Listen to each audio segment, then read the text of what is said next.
Pokoknya lebih banyak desain, tapi habis itu di bab 5-nya wah teks semua main mah. Cuma nggak apa-apa lah ya. Udah belum membahas hasilnya di pembahasan atau menulis ulang hasil di pembahasan? Saya Oke, untuk barang-barang saya tinggalkan aja ya. Saya kalau sebenarnya belum ya, hasilnya belum Iya. keluar dulu bentar. iya bisa saya. Ya halo semuanya, jadi balik lagi di channelnya sama aku ya kan Elian. Nah jadi di video kali ini kita bakal lanjut untuk vlog tentang aku ngerjain skripsi nih guys. Nah jadi kalau kalian ketinggalan atau kurang tahu ya sebelumnya kejadiannya gimana, kalian bisa cek di video sebelumnya ya. Aku udah upload itu, dimana itu adalah proses dimana aku tuh ngerjain skripsi guys. Jadi kayak bisa dibilang sih itu videonya kurang apa ya, aku aksi-aksi mengerjakan skripsi gitu ya. Tapi karena aku juga tergesa-gesa kan ya, dan ini jujurnya dalam waktu 1 minggu tuh aku bisa loh nyusul loh akhirnya. Jadi kayak aku bimbingan pertama itu hari Senin, jadi dalam 1 minggu ya, hari Senin itu bimbingan pertama, terus hari Jumat ini sekarang ya udah hari Jumat aku tuh udah daftar buat sidang ya. Jadi habis itu ya hari ini juga aku bakal ikut ujian skripsi ya. Terus juga kemudian aku tuh bisa dibilang ya sekarang udah selesai, udah siap-siap juga untuk prepare, cuman tinggal print surat tugas aja. Surat itu ya aku tinggal kasih berkasnya ke dosen. Nah jadi ini juga udah PPT udah selesai, terus habis itu juga aku tinggal siapin pakaian aja ya. Jadi aku juga pakai alma mater, nanti aku tinggal tunjukin ke kalian rekamannya itu gimana aja sih kayak selama sidang. Jadi biar kalian tuh juga tahu gitu suasananya kayak gimana ya, terutama untuk kalian yang mahasiswa Undiknas nanti ya pas udah ikutin periode skripsi ya. Jadi kalian bisa tahu akhirnya kayak oh ternyata begini toh, setegang ini toh situasi sidang. Nah maksudnya nggak bermaksud aku nakutin ya atau gimana ya, tapi lebih tepatnya kayak biar kalian tahu aja gitu. Terus habis itu juga ya ini sebagai bayangan aja buat kalian. Yaudah, pokoknya ini sekarang aku mau prepare dulu ya untuk hari ini ya, karena aku ada janji untuk sidang tuh jam 9.30, tapi aku tuh harus ke kampus itu jam 8.30. Jadi kayak bisa dibilang ya udah standby sejam sebelum itulah jam ujian gitu. Jadi karena kalau misalkan dosen juga udah datangnya terlalu awal, siapa tahu mulainya juga awal gitu kan ya. Pokoknya malu banget kalau misalkan mahasiswa telat guys, jangan pernah lah kalau masalah kayak gitu, apalagi di situasi kayak sidang. Pokoknya mahasiswa tuh harus datang pertama gitu. Yaudah, aku nggak usah perlu basa-basi lagi ya, karena aku juga buru-buru. Jadi ya udahlah, tanpa lama-lama lagi kita langsung prepare aja ya guys ya. Pokoknya aku hari ini harus ke kampus dan udah siap-siap dengan mental dan ya lebih tepatnya mental aja sih. Untuk raga lah bodo amat lah, cuman ya mental aja lah. Udah. Ya jadi gini guys gambarannya guys ya. Kalau video terakhir itu kan kalian lihat itu aku bisa dibilang bakal sibuk kerjain PPT dulu ya, dan akhirnya udah nih. Aku coba persingkat juga ya. Pokoknya teman-temanku tuh kalau ngerjain tuh bisa sampai lebih lah dari 30 halaman. Ini kan aku dikit banget ya sih, itu kan dikit banget. Terus aku juga udah PPT udah kelar ya kan ya. Pokoknya lebih banyak desain, tapi habis itu di bab 5-nya wah teks semua main mah. Cuma nggak apa-apa lah ya. Terus ya ini juga gambaran kamarku sih ya. Sorry banget ini kalau berantakan ya. Pokoknya nanti next vlog kalau misalkan aku udah ini ya ada waktu ya, aku coba ini renovasi ulang ya. Kamarku ini beneran loh berantakan banget ya kalau kalian lihat tuh kan ya. Jadinya ya ini juga karena aku sibuk kan ya. Kadang baru kertas juga. Buset tuh dulu berantakan betul deh kan ya. Pokoknya aku ntar mau beresin aja dulu ntar ini ya semua ya. Tapi ya setelah aku selesai sidang aja dulu ya. Palingan setelah selesai sidang aku istirahat dulu, baru habis itu udah balik lagi lah ke rutin biasa. Nah terus untuk masalah pakaian nih udah siap pokoknya guys ya, buset deh kan ya. Nih jadi kayak aku tuh kalau di kampusku ya simpel-simpel aja ya, pakai kemeja putih, habis itu udah ada dasinya ya, habis itu juga ya kaos kaki harus lah pakai lah, kaos buat sepatu. Ini juga ada bawahan gelap ya, cuman ya aku nggak apa-apa ada motif ini, karena kalau masalah celana kain hitam yang polos biasa tuh aku udah nggak punya. Dulu sih aku ingatnya aku udah ngasih ya ke adikku ya, jadi kayak itu udah ngatung juga kan ya, cuman aku pakai yang beda aja nggak apa-apa. Ini kan celana buat jas juga ya cuy, jadi ya tidak apalah. Habis itu ini juga alma materku kan ya, tuh ada ini. Pokoknya ini udah di lemariku tuh nongol tuh cukup lama guys. Jadi ya ini udah bukan 1 tahun sih, lebih tepatnya 8 bulan aku nggak pernah pakai ini. Akhirnya udahlah dapat panggilan lagi ini kan ya untuk sidang. Jadi akhirnya setelah 8 bulan tidak digunakan ya masih bisa lah nih dipakai lah. Palingan aku semprot pakai parfum aja, habis itu udah ya harum lah. Ini juga nggak ada berdebu atau kotor kan ya, cuma ngegantung aja di lemari. Sip, ini udah prepare kan ya. Pokoknya sekarang aku bakal langsung makan dulu ya, karena ini udah jam hampir setengah 7 lah, dan aku harus makan dulu. Habis itu aku bersih-bersih dulu. Maksudnya bersih-bersih bukan kamar ya, makanya kamar bisa nanti lah.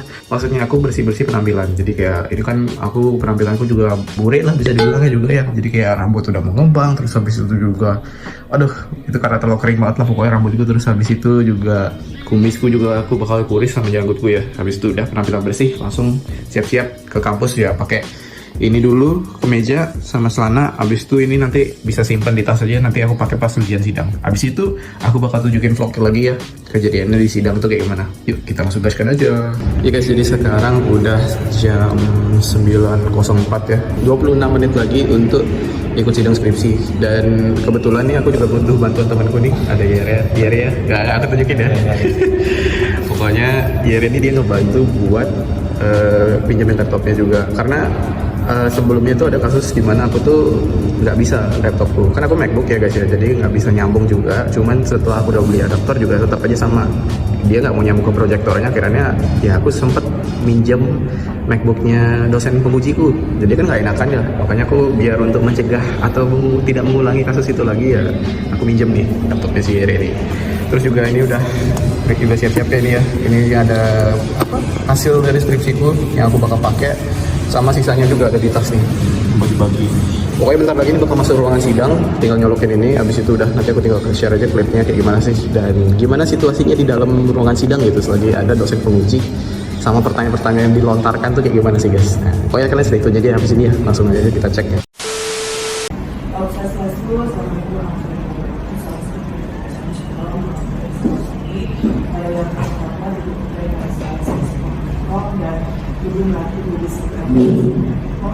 Pada kesempatan kali ini, terima kasih kepada penasihat untuk menulis skripsi mahasiswa atas nama Adrian Octavio Wijata dengan judul analisis informasi Google Tercicil pada informasi.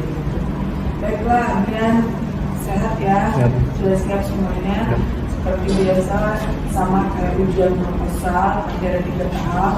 Yang pertama, silakan presentasikan hasil penelitian Adrian.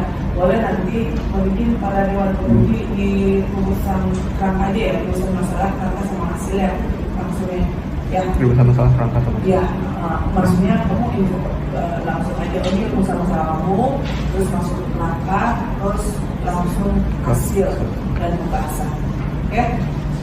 Itu saya berikan waktu sekitar 10 menit sampai 15 menit ya, kurang lebih lah gitu. Kemudian yang kedua nanti ada sesi tanya jawab, jadi silakan mempersiapkan diri alat tulis untuk ditulis masukan, sarannya, pertanyaan-pertanyaan daripada di bawah kita serius. Ya. Dan yang ketiga nanti akan ada sidang dari kami dulu yang dari kedua. Yang kami deliberasi apakah Adrian layak lulus ujian skripsi atau tidak. Oke? Siap ya? Siap. Silakan. Saya berdiri atau duduk? Saya berdiri atau duduk? Kok tidur doang? Adrian ini suka berlawak ya. Oke, baik, selamat pagi kepada dosen penguji dan dosen pembimbing, Miss Putri, Miss Nuning, dan Miss Mati. Pada pagi hari ini saya akan mempresentasikan hasil dari skripsi saya, yaitu analisis konten promosi GoPay tercicil pada iklan e-commerce Tokopedia di YouTube. Mungkin saya akan langsung menjelaskan saja ke rumusan masalah, kemudian ke kerangka pemikiran, habis itu langsung ke metode penelitian. Jadi dari rumusan masalah itu membahas tentang bagaimana konten promosi GoPay tercicil pada iklan e-commerce Tokopedia di YouTube. Kemudian untuk kerangka pemikirannya bisa dari langsung dimulai dari komunikasi massa, kemudian ke YouTube, e-commerce Tokopedia. Kemudian dibagi menjadi 4 elemen teori divisi inovasi, yaitu inovasi, saluran komunikasi, jangka waktu, sistem sosial yang menghasilkan pada objek penelitian, yaitu konten promosi GoPay tercicil milik Tokopedia. Terakhir untuk saran, itu dari pihak Tokopedia sendiri harus tetap berinovasi untuk perkembangan dunia pemasaran secara konsisten, tidak hanya dari sisi permasalahannya saja, namun dari sarana promosi, produk yang dijual, dan perbaikan jika menemukan kesalahan berupa feedback itu sendiri. Bagi perusahaan lainnya harus mampu dalam memperhatikan perkembangan teknologi, komunikasi, dan informasi. Dengan begitu kita juga bisa mengetahui bagaimana cara yang tepat dalam melakukan pemasaran suatu brand ataupun perkenalan dari nama perusahaan tersebut. Baik dalam memasarkan barang ataupun produk maupun jasa pelayanan dari perusahaan yang kita buat. Baik, sekian dari presentasi saya. Mungkin sisanya akan saya serahkan kepada dosen penguji dan pembimbing. Oke.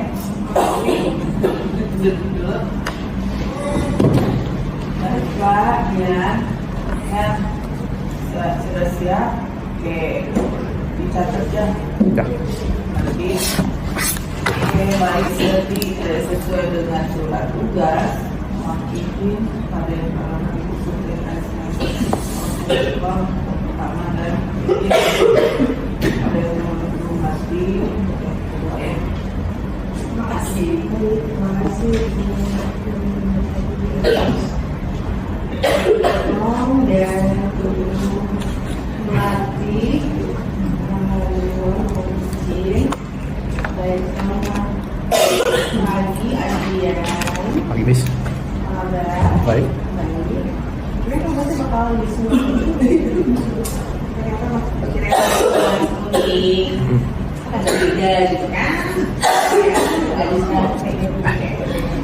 Oke, yang pertama Adrian, yang saya mau tanya ini, tahu ini hasil penelitian yang membahas? Hasil penelitian itu hasil ataupun data yang kita peroleh. Sementara pembahasan itu bisa dibilang olahan atau enggak kita memfilter data yang kita dapat, kemudian kita jelaskan sesuai dengan pernyataan yang kita teliti juga. Oke. Benar? Itu hasil-hasil atau pembahasan rekomendasi? Hasil penelitian itu data yang kita dapat peroleh. Hasilnya secara umum data-data yang penting itu Data yang benar. peroleh itu nggak dipakai. Kalau observasi atau wawancara Enggak, saya observasi dulu. Jadi sesuai mana kalau informannya apa yang pernyataan ataupun statement yang informan utama ataupun pendukung terapkan itu benar, itu baru saya masukkan. Dan juga jika ada pertentangan lainnya, misalkan hal yang didukung oleh informan A tiba-tiba ditentang oleh informan C, jadi saya masukkan juga. Dari sana ada pengukuran juga apakah itu benar atau tidak. Baru dari pembahasan itu saya jelaskan secara jelas apa yang saya dapat dari pihak Tokopedia sendiri, terutama dari aksinya mereka. Dan itu saya evaluasi ulang, baru saya jelaskan. Itu pembahasan. Itu pembahasan di maksudnya. Hasil penelitian itu olahan sama statementnya semua. Terus letaknya Letaknya bab 2. Bab 2 itu kajian teoretis. itu gunanya apa di deskripsi ya? Untuk halaman aja? enggak. Apa coba? Gunanya berdua? Itu untuk menjelaskan apa yang kita akan teliti. Jadi isi dari semua skripsinya kita itu menyangkut tentang apa dari keseluruhan dari skripsi kita. Secara berdasarkan juga penelitian yang kita akan bahas. Jadi ada komunikasi massa, habis itu juga ada pembahasan e-commerce. E-commerce itu seperti apa? Habis itu juga dari yang saya liput juga dengan teori yang saya gunakan, teori difusi inovasi sendiri. Itu, Miss. Terus gunanya bab 2 itu di dalam skripsi itu apa? Penjelasan umum dari apa yang kita akan teliti. Anggapan bukan hanya itu juga sih, ya sebagai acuan juga dari apa yang kita akan dari hasil yang kita akan berikan. Nah, terus bab 2 itu cuma gitu dong guna itu, nggak ada guna lainnya. Apakah terkaitan antara bab 2 dan hasil penelitian? Mungkin isi dari datanya, Miss. Isi dari data kamu itu Cakupan dari keseluruhan. cakupan dari data kamu itu ada di bab 2 itu. Acuannya, Miss. Acuannya Penggunaannya di untuk bab 2. isi. Kalau saya benar ya, Miss. Tapi kalau saya Berarti pembahasan itu nggak ada keterkaitan dengan bab 2. ada sih, Miss. Ada soal Iya.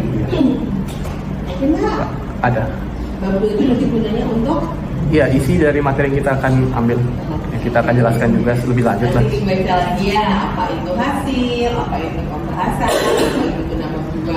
Karena pembahasan itu membahas antara hasil dan konsep yang diperlukan bab 2. belum membahas hasilnya di pembahasan atau menulis ulang hasil di pembahasan? Saya kalau dari bab pembahasan bisa, sebetulnya sih sebagian besar masih hanya sedikit menulis dari kajian teoretis. Yang mana? Ya sebagian besar saya ngacunya hanya sama teori difusi inovasi. Betul. Jadi sisanya belum saya input juga. Nah, Secara yang kamu umum. tulis di bab pembahasan itu adalah hasil penelitian. Itu kamu menyampaikan hasil wawancara, observasi nggak ada, dokumentasi nggak ada, sedangkan pembahasan lagi diulang menuliskan hasil penelitian. Di difusi inovasi memang sudah kamu di statement awal itu ada beberapa yang sudah mensitasi juga buat. Tapi begitu masuk ke inovasi, saluran komunikasi, balik lagi dia ke hasil. Jadi sebenarnya Koko ini belum membahas skripsimu itu belum ada pembahasannya, belum buat lah, belum selesai berarti deskripsinya, ya kan? Karena belum ada pembahasan, belum dibahas. Koko cuma ngomongin tentang difusi inovasi ada apa dikaitkan dengan difusi inovasi berdasarkan hasil. Tapi begitu masuk ke inovasi, saluran komunikasi dan lainnya, balik lagi hanya mencantumkan hasil penelitian. Harus dibahas. Ya, pasti betul. Saluran komunikasi menurut perspektif difusi inovasi yang di bab 2 itu apa? Lalu sudah sama nggak saluran informasi yang di bab 2 dengan saluran informasi yang Koko dapat itu sudah sama apa belum? Itu harus dibahas. Jadi pembahasan itu memang mencari kan karena ini S1 ya, jadi mencari apa yang ada di teori, apa yang di konsep, apa yang di model itu sudah ada belum, sudah diimplementasikan belum di lapangan. Ya, ini kok belum ada ini semuanya di pembahasan ya. Lalu selanjutnya yang perlu saya konfirmasi adalah konsistensi dalam menulis citasi. Ada yang ada namanya, ada yang tahun aja, oke? Harusnya kan nama belakang. Nah, itu ada beberapa yang ya mungkin buru-buru kan ya nulisnya, sifatnya. Jadi kayaknya kalau ini mis, ya itu perlu diperbaiki ya nanti di deskripsinya Koko. Jadi apa yang kamu wawancara kamu itu dikombinasi sama berdua dalam pembahasan. Jadi yang tadi kamu bilang itu saya pakai belum saya masukin. Kayaknya nggak ada bahasan. Itu saya teliti. Itu dimasukkan ya. Berarti masih banyak hal yang harusnya kamu lebih isikan, dijabarin lagi di Tokopedia, di kamu dibandingkan dari hasil wawancara ini aja, kan? Misalkan nih, kamu bisa pakai Tokopedia di 2023 itu brand ambassadornya dari luar negeri itu bintangnya adalah BTS ya, nggak kasih gambar BTS dan Tokopedia, lalu dijelasin kenapa pakai BTS. Nah, karena kan pasti ada alasan nih kenapa pakai BTS, kenapa pakai Justin Bieber misalkan, ternyata Justin Bieber bla bla bla bla. Nah itu kan masuk ke dalam e-commerce. Sebelum dia membuat e-commerce, dia sudah mengkonsepkan bahwa si managing director-nya misalkan dia sudah mengkonsepkan bahwa 2024 tema Tokopedia adalah pink misalkan, pinky atau apa gitu ya. Ambil beberapa jurnal, artikel jurnal yang sudah publish artikel yang sudah publish di jurnalnya, lalu cari yang memang mengambil e-commerce-nya Tokopedia. Kan? Bahannya itu pasti jurnal ekonomi boleh, jurnal komunikasi boleh, yang penting dia ngambil e-commerce-nya. Jadi paling tidak ada yang support, misalkan di situ dia sudah ngomong soal dia sudah wawancara managing direkturnya, kan kamu bisa mengutip dari situ. Nah gitu, jadi nggak harus kamu sendiri, tapi kan itu termasuk teknik dokumentasi. Ya, jadi ditulis dulu ya ini ya hasilnya ya. Terima kasih dulu.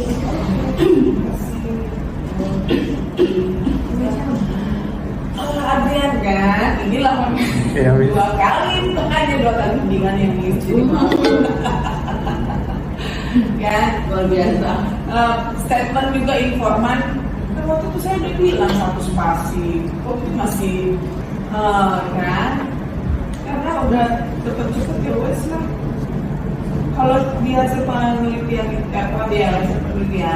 ya wawancara hasil dari statement informan satu spasi kan, ini kan kamu samain semua. Coba lihat di hasil wawancara, mana ini satu spasi, mana saya kaget. Satu spasi, baru misalnya wawancara 15 hari, ya setiap statement.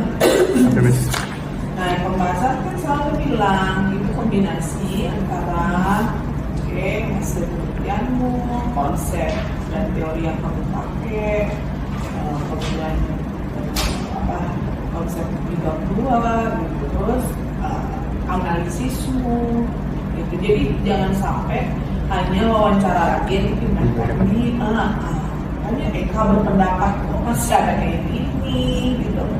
Boleh misalnya didukung dengan pernyataan informan, nggak usah sebut namanya, misalnya didukung dengan pernyataan informan bahwa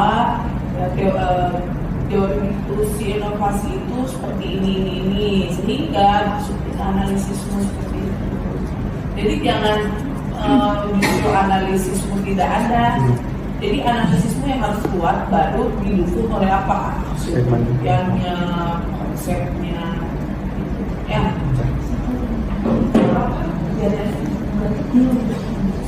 Oke, silakan Ibu. Selamat pagi Adia. Terima kasih sudah melaksanakan presentasi hasil dari ujian skripsinya. Sudah begitu banyak dan begitu kompleks yang disampaikan sama Miss Putri ya. Jadi saya hanya mau menambahkan di beberapa part aja. Pertama, saya mau konfirmasi terkait jenis data. Di sini Adrian kan ada dapat dua jenis data dalam melakukan penelitian, ada data kualitatif dan data kuantitatif. Dua-duanya dituliskan di sini. Yang saya mau konfirmasi adalah penelitian Adrian ini penelitian apa? Dia lebih ke Ya, berarti datanya yang disajikan berarti hanya data kualitatif saja. Nah, ini kenapa masih muncul di sini? Berarti di oke. Ya. Jadi nanti kalau pembacanya pasti akan bingung, artinya penelitian kualitatif itu ada data kuantitatif, boleh. Penelitian itu boleh ada dua jenis data, ada data kualitatif, ada data kuantitatif. Tapi metode penelitiannya bukan kualitatif, nanti ada yang namanya mixed method. Ada mixed method itu adalah bisa penelitian kualitatif dan dikombinasikan dengan penelitian kuantitatif. Tapi yang ada yang lakukan adalah Kan jadi data. ya itu ya, dia tulis ini ada data kuantitatif gitu. Jadi nanti ada kebingungan nanti ini sebenarnya penelitian apa gitu. Ya, apa memang begitu? Memang begitu. Oh gitu ya. Itu dasar. Bukan jadi penelitian. Oh gitu ya. Jadi memang di sini kamu yang menulis data. Oh, oke. Itu saya makanya tadi konfirmasi apakah memang penyajiannya seperti itu. Oke, kalau begitu terima kasih informasinya. Kemudian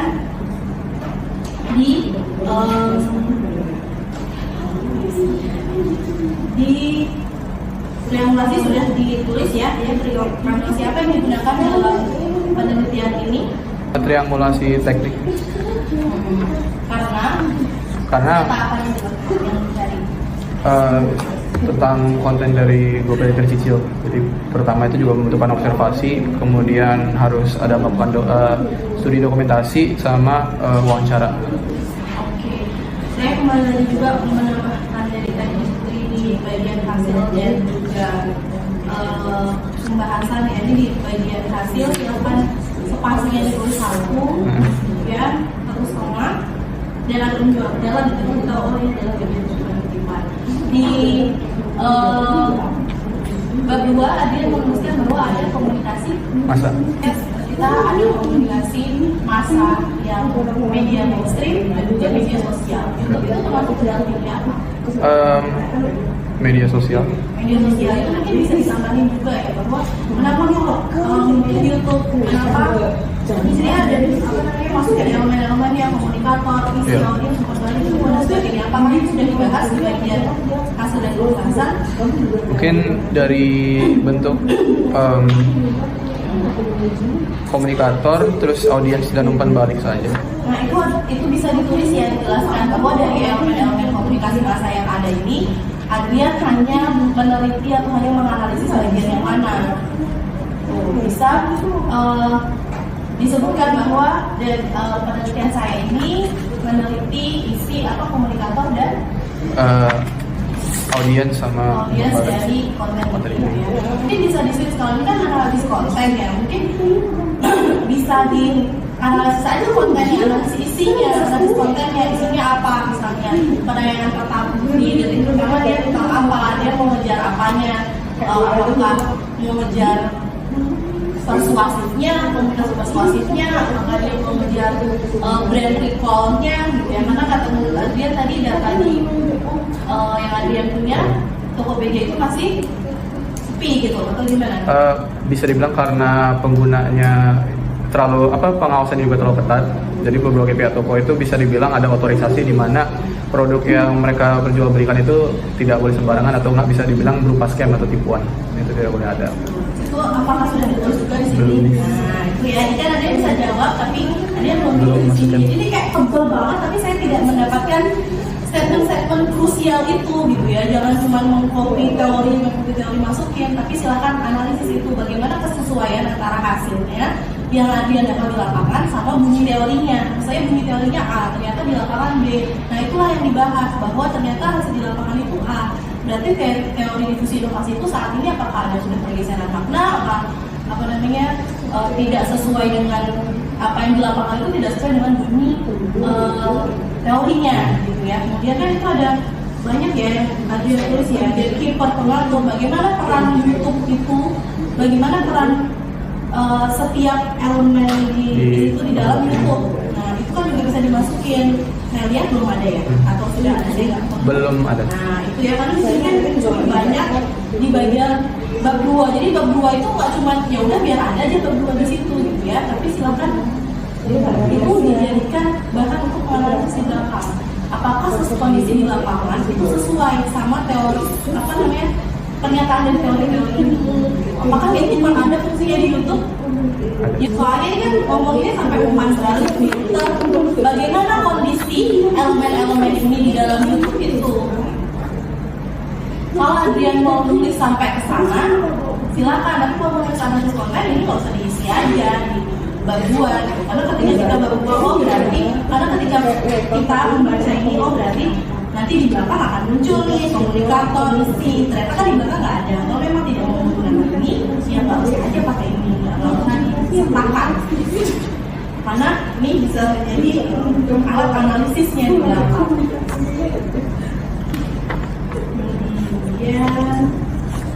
Itu aja sih relevansi dan kesesuaiannya dengan hasil.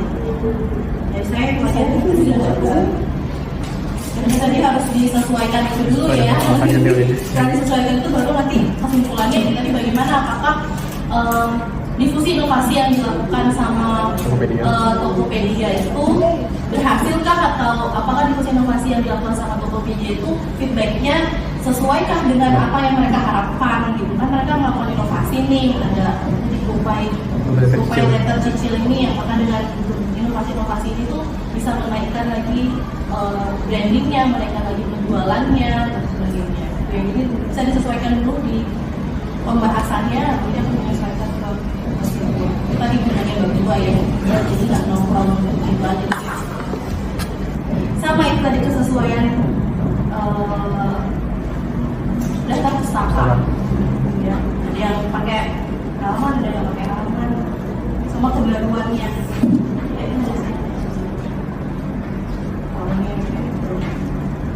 Oke, 2011, 2009, 2010 itu udah kurang relevan sama cari yang lebih bagus. Terima kasih.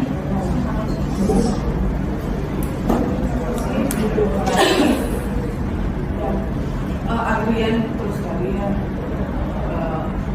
tapi gini harus tahu kalau kamu mau menggunakan isi atau yang make sure data kualitatif yang dimana data kualitatif ini memang sih metode dulu apapun untuk diskusi menggunakan dua data itu, tapi betul-betul harus difokusin data kualitatif kamu itu apa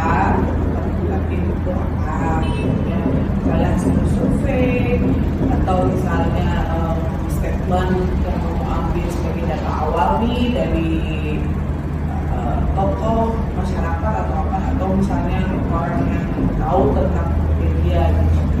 Kalau misalnya kamu ambil data ya terkait dengan penelitian, misalnya data pengunjung YouTube yang menonton novel tercicil, nah kan ini iklan di e-commerce di Tokopedia, ya kan? Di YouTube pula kan harusnya kan ada, itu nggak ada masukannya.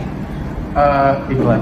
Ya, misalnya pengunjungnya, kan ini kan analisis konten. Untuk itu ya pengunjung sama yang Ya kan harusnya ada kan, misalnya viewsnya kan. Nah, Semua elemennya kan tersebut nih di Iya. tempat tadi kayak gitu. dia nggak ada kan? Ya, viewsnya berapa? Ya, jadi insight-nya di iklan ini seperti apa sehingga ya, Ardian bisa menganalisis, oh ternyata konten promosinya GoPayLater itu seperti ini. Nah, kalau banyak juga kok yang nonton berarti suka tuh gitu.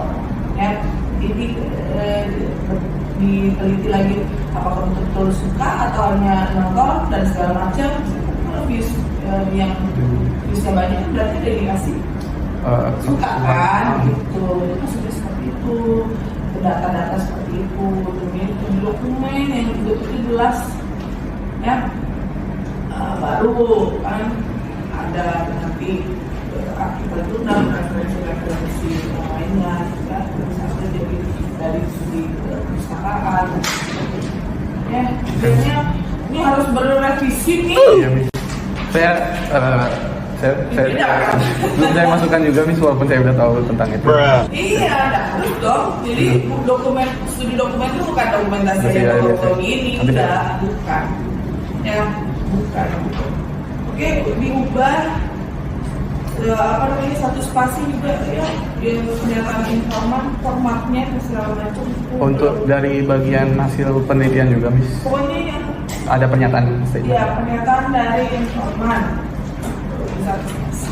dan pembahasan ya yang tadi dimasukkan dari kedua paradigma. Oke, ada bisa dulu cantik. Untuk barang-barang saya, tinggalkan aja ya. Saya keluar sebentar ya. Belum ya, hasilnya belum. Iya. Keluar dulu bentar. Iya, bisa saya. Bentar, Miss. Belum.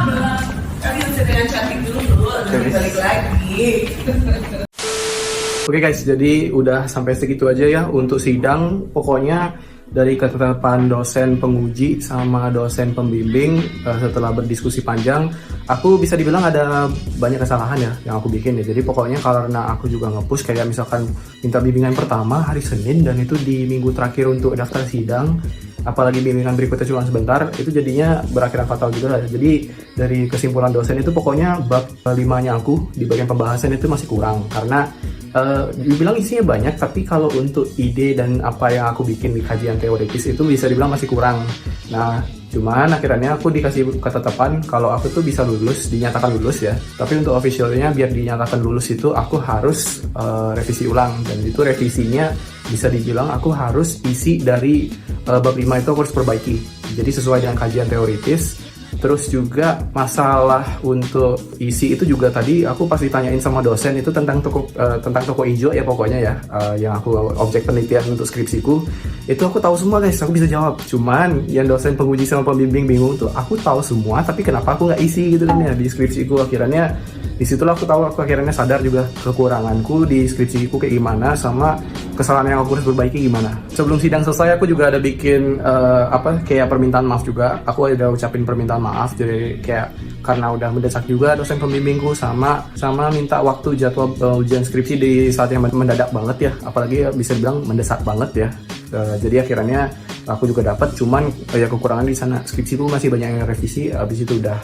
Cuman dia sampai di situ aja sih. Nanti sisanya aku palingan aku habis ini mau istirahat dulu, baru habis itu aku langsung revisi skripsiku. Jadi kayak udah diperbaiki aja. Ini kan sekarang hari Jumat ya. Jadi Seninnya aku tinggal datang ke kampus, habis itu minta revisi ulang lagi ya. Perbaiki apa aja yang kurang masih. Habis itu apakah udah benar atau enggak. Kalau udah benar, aku tinggal kumpulin aja di aplikasi Udiknasnya. Habis itu udah aku bisa dinyatakan lulus official nih. Yaudah, untuk videonya sampai di situ aja ya. Semoga kalian enjoy kontennya. Maaf kalau misalkan aku nge-vlognya kurang banget ya, karena ya ini kegiatannya juga aku lagi mendesak dan aku juga lagi coba fokus sama skripsiku. Tapi ya semoga kalian bisa dapat gambaran sama apa sih bayangannya kayak gimana sih kalau misalkan ujian sidang ya. Dan ya itu aja sih.